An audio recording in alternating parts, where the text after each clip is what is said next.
Hello friends இப்போ வந்து நம்ம கோதுமை மாவில் பரோட்டா செய்ய போகிறோம். அது எப்படி நம்ம வந்து ஹோட்டல்லாம் வைக்கிற மாதிரி எப்படி நமக்கு லேயராக வருது அப்படிங்கிறத நம்ம பார்க்கலாம். இப்போ இதுக்கு வந்து நான் ஒரு 1/2 கிலோ அளவுக்கு கோதுமை மாவு தான் எடுத்திருக்கேன். அதுக்கு தேவையான அளவு உப்பு எடுத்துக்கேன். ஃப்ரெண்ட்ஸ், இதில் வச்சு இப்போ மாவு பேச முடியாது, அதனால் இதில் மாற்றிக்கிறேன். அதில் இப்போ நம்ம வந்து 2 கப்பு மாவுனாக்கா 1.5 கப்பு அளவுக்கு நம்ம வந்து தண்ணி கொஞ்சம் வெதுன்னு வச்சு இதில் ஊற்றிடணும். சரிங்களா? தண்ணி பாருங்கள், 2 கப்பு மாவுனாக்கா 1.5 கப்பு அளவுக்கு தண்ணி எடுத்துக்கிறோம். இதில் தேவையான அளவு நம்ம வந்து உப்பு, கொஞ்சம் அந்த பரோட்டா வந்து நல்லா ப்ரௌன் கலராக கிடைக்கணுன்றதுக்காக ஒரு 1 ஸ்பூன் அளவுக்கு சர்க்கரை இதை எடுத்துக்கிட்டு இப்போ இதில் கொஞ்சம் ஒரு 2 ஸ்பூன் அளவுக்கு ஆயில் ஊற்றிக்கணும். ஆயிலை ஊற்றிக்கிட்டு இந்த பார்த்திங்களா மாவு, இப்போ இதை கொட்டி பிசைஞ்சோம்னா மாவு பிசைகிறதுக்கு நமக்கு கஷ்டமே இருக்காது. பாருங்கள், ஈஸியாக அப்படியே பேசிக்கிட்டே டக்குன்னு. ஆனால் சூடு லைட்டாக நம்ம நகம் சூடு அளவுக்கு வெந்நீர் வைக்கணும். சரிங்களா? நல்லா இதை வந்து மாவு இப்போ பிசைறது ஈஸியாக இருக்கும். நம்ம கோதுமை மாவு பிசைய கஷ்டமாக இருக்கும் பார்த்தீங்களா, சப்பாத்திக்கலாம். அப்படி இல்லாமல் இந்த மாதிரி செஞ்சிங்கன்னா தண்ணியில் மாவுளி போட்டு பிசைஞ்சிங்கன்னா ஈஸியாக பாருங்கள் பிசைக்கலாம்.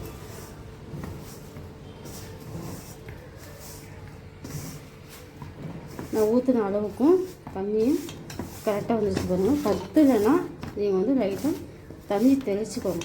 சரிங்களா?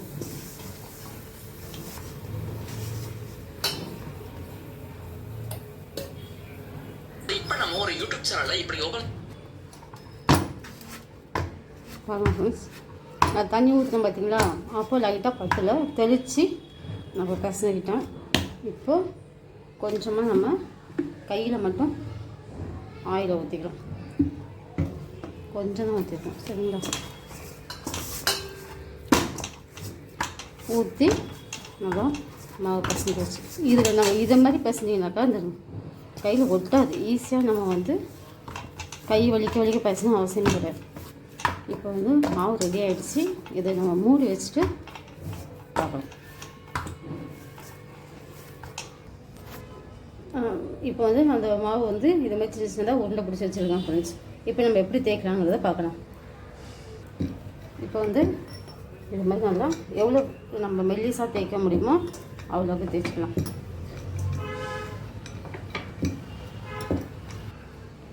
இவ்வளோக்கு தேய்ச்சிக்கிட்டு நம்ம கத்தியால் சும்மா இந்த பக்கம் இது லைட்டாக போட்டுக்கலாம். சின்ன பிள்ளைங்களோட சீக்கிரம் நைஸாக இது போட்டுக்கிட்டு என்ன செய்யணும், இப்போ வந்து நம்ம ஒரு பக்கத்துலேருந்து இதே மாதிரி திரட்டிட்டு வரணும்.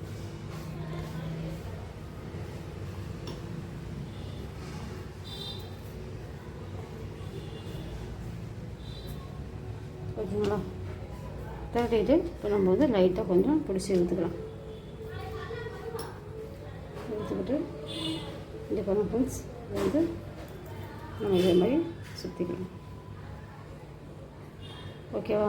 இந்த சேஃப் வந்துருச்சா பரோட்டா சேஃபு நம்ம ஒரு பிளேட்டில் எடுத்து வச்சுக்கலாம்.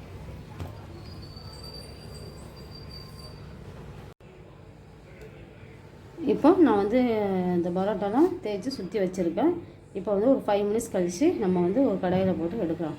தோசைக்கல்லில் போட்டு திருப்பி எடுக்கலாம். ஒரு நிமிஷம், ஒரு 5-10 நிமிஷம் ஊறட்டும். இப்போ ஒரு கடாயை வச்சுக்கிட்டு அதில் நம்ம கொஞ்சம் தேவையான அளவு எண்ணெய் ஊற்றிக்கிட்டு இந்த சுருட்டி வச்சுருக்கோம் பார்த்தீங்களா பரோட்டா, இதை நம்ம ஒரு லேயர் எடுத்து இப்படி கீழே வச்சுக்கணும். கீழே வச்சுக்கிட்டு நம்ம சப்பாத்தி கட்டையால் தேய்க்கக்கூடாது. கையால் லைஸாக தான் செய்யணும். கையால் லைட்டாக ப்ரெஸ் பண்ணணும். லைட்டாக பாருங்கள், 3 வரல வச்சு லைட்டாக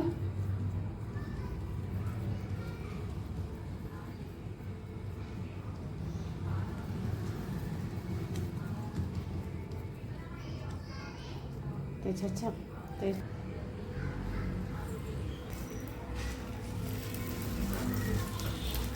இப்போ நம்ம அந்த தோசைகள்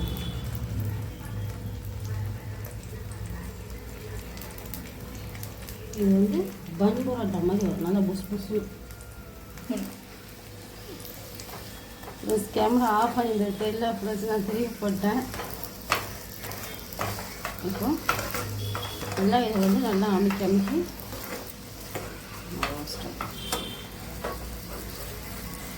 ரொம்ப ஃபுல் ஃபயர்லாம் வைக்காதுங்க சரிங்களா, மீடியமாக வச்சுக்குவோம்.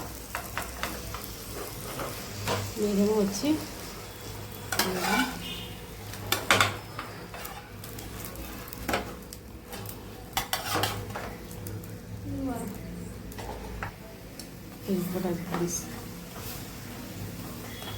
வேக வேக அதோட லேயர் தனி தனியாக வருது பாருங்க, சரிதா? கொஞ்சம் ஜூம் பண்ணி காமிச்சிருக்கோம்.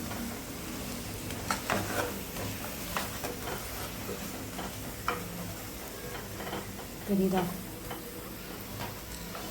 அதே மாதிரி பன் பரோட்டா மாதிரி ஆயிடுச்சு பாருங்க.